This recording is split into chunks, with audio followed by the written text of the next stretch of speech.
This morning, a new book by podcaster and author Mike Duncan. His podcast on ancient Rome became a huge hit starting more than a decade ago. They've since been downloaded more than 100 million times. And his history book on Rome, The Storm Before the Storm, was a national bestseller. Duncan has a knack for turning complicated history into great entertainment, whether you're listening or reading. Now he's turned his attention to the Marquis de Lafayette with his new book, Hero of Two Worlds. This is the key to the Bastille. The Marquis de Lafayette sent the key to Washington as a symbol of liberty to the patriarch or father of liberty. If you want a little taste of the Marquis de Lafayette in America, then Mount Vernon, George Washington's estate just outside the nation's capital, is a good place to start. We feel the Marquis de Lafayette used that bedroom there during his 1784 stay, and that is a portrait of the Marquis de Lafayette hanging there. If, however, you want the full story on a figure who shaped the destinies of not one, but two nations, go find Mike Duncan. His son lived here at Mount Vernon with Washington. Right, yeah, who was named after George Washington. His name was George Washington Lafayette. It's an insane life. He lived an insane life. He never stopped. The guy never stopped. Good material. Great material. All I had to do was write it down.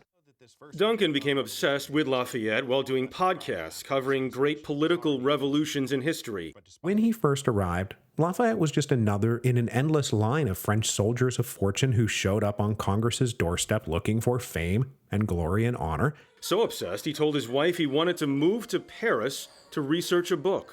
About 4 or 5 conversations later, we sold our house and we sold our car and we sold everything that we owned, and we rented a place in Paris and just moved there. And then when the book was finished, we came home. You don't have a history degree, yet you've become a famous historian. Right. That is also a thing that happened. Hero of Two Worlds chronicles Lafayette's life as a kind of Forrest Gump in the age of revolution, a man who always found himself in the middle of epic events. Marie Joseph Paul Yves Roche Gilbert Dumotier Marquis de Lafayette was born into French nobility in 1757. From an early age, it was clear he was not happy living the stuffy life of an aristocrat. His first bold move was traveling to the U.S. when he was just a teenager to help the Americans fight the Revolution. He defies his father-in-law, he defies the King of France, he defies the considered opinion of the aristocracy. He buys his own boat, he sails to the United States, and he joins the Continental Army. Lafayette was declared a general in the Continental Army before turning 20. Early on, he was wounded in the Battle of Brandywine, and while the Americans lost that round, Lafayette's bravery earned him the notice of Washington. It was at Washington's side that he also weathered a famously harsh winter at Valley Forge, and helped capture the British commander Lord Cornwallis, dealing a decisive blow to the Redcoats. If Lafayette had not been part of the revolution, would Americans have won the revolution? We know for sure that the United States does not become a thing without French assistance. The Continental Army is not going to be able to beat the British Army and the British Navy without the help of the French.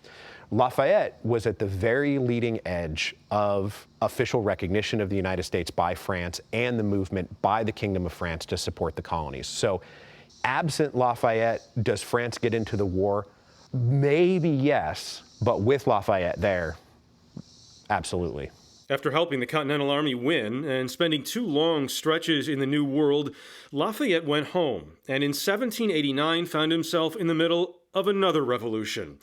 He supported the French people in their quest for democracy, but unlike with the Americans, didn't feel they were ready to fully abandon their monarchy.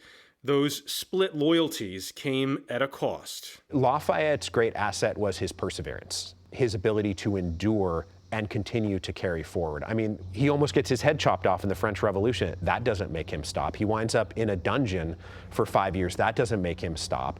In 1824, Lafayette returned to the U.S., visiting every state in the young country, while getting an official place in the pantheon of heroes of American independence. There are hundreds, if not thousands, of parks and cities and towns across the country named Fayette, Lafayette, Fayetteville. Yeah, there are probably thousands at this point.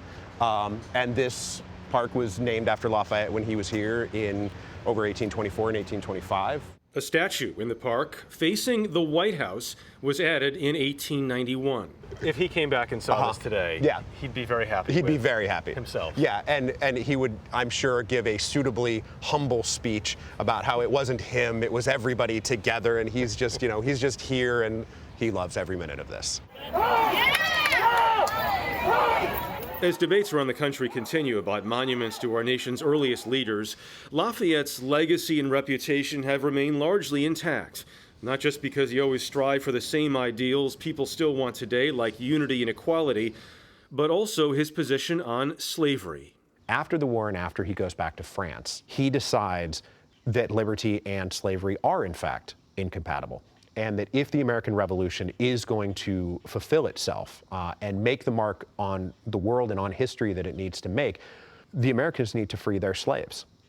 And he begins writing letters to his friend, his father figure, George Washington, saying, you should set an example for your countrymen, and you should free your slaves, and prove to the world that emancipation will not be the economic ruin of the Americas, nor will it be a moral catastrophe.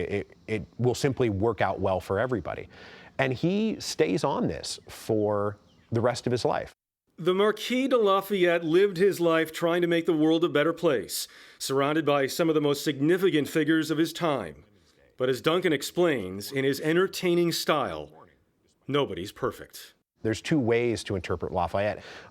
He was this great and noble person with no faults, and then the other one is he was a bumbling idiot who just screwed everything up. I've read both versions of the story of Lafayette, and I just wanted to kind of put those two together, because did he never make a mistake? Of course not. He was a human being who was acutely self-conscious that he made mistakes. He certainly did not think that he was perfect in every way, and I think that that's what good biographies do, is mix the good with the bad and tell it all. So what's the truth? What was he? I think he was a pretty good guy who was trying to do the right thing and mostly succeeded.